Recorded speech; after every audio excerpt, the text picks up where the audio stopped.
He had always felt a creeping darkness at the edges of his life, a subtle chill that whispered of forgotten nightmares. Lately, the whispers had grown into screams, the shadows into tangible horrors that flickered just beyond the reach of the streetlights. The man, once full of life, found himself adrift in a sea of despair, his spirit slowly sinking beneath the weight of unseen terrors. Each night, the same terrors crept in. Grotesque figures with eyes like burning coals, their skeletal fingers reaching out from the shadows, their rasping breaths sending shivers down his spine.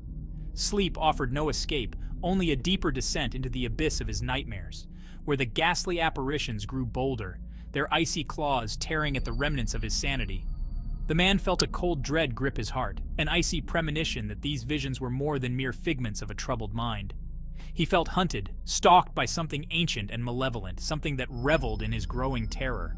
His days blurred into a monotonous cycle of fear and despair, each one drawing him closer to the precipice of utter madness. The relentless torment gnawed at his sanity, the line between reality and nightmare blurring with each passing day. He saw the grotesque figures everywhere he looked, leering at him from reflections in windows, lurking in the shadows of doorways, their silent laughter echoing in the stillness of his lonely apartment. His once bright eyes, now clouded with fear, darted nervously around every corner, searching for the monsters that only he could see. His laughter, once a warm and comforting sound, was now a hollow, broken thing, a testament to the darkness that had consumed him.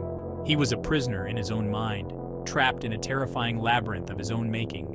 The world outside, once vibrant and full of life, now seemed cold and distant, a faded tapestry where the colors had bled away, leaving only shades of gray. He felt utterly alone, abandoned by God and man, left to face the horrors that clawed at the edges of his sanity. His reflection in the mirror was a stranger to him, a hollow shell of the man he once was, his spirit broken, his hope extinguished. The man, once a pillar of strength, crumbled under the relentless onslaught of his inner demons. His once impeccable appearance became disheveled, his clothes rumpled and stained, his hair unkempt. His eyes, once sparkling with life, now reflected the emptiness that had consumed his soul. He withdrew from the world, shunning the company of friends and family, seeking solace in the confines of his darkened apartment. The walls, once adorned with pictures of happier times, now felt like the cold, unforgiving bars of a prison cell, closing in on him with each passing moment. He was a ghost, haunting his own life, a prisoner of his own despair. He tried to fight back, to cling to the remnants of his former self, but every attempt at resistance seemed only to strengthen the grip of his tormentors. His pleas for help went unanswered, his cries for mercy lost in the echoing void of his own despair. He was drowning in darkness, the surface of hope slipping further and further away with each passing moment. As the man drifted further into the abyss, a flicker of light appeared in the distance. A warmth spread through his being, a sensation so foreign that it stopped him in his tracks. He looked up, his eyes drawn to a solitary star shining brightly in the night sky, its light piercing through the darkness that had enveloped him for so long. He felt a surge of hope, a glimmer of something he thought was lost forever. The feeling was faint, almost imperceptible, but it was enough to stir something deep within him.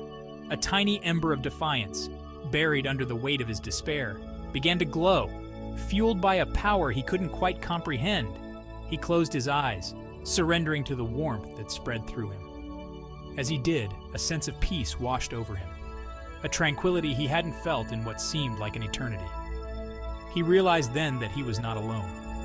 A presence surrounded him, comforting him, filling him with a love so pure and powerful that it banished the shadows that had haunted him for so long.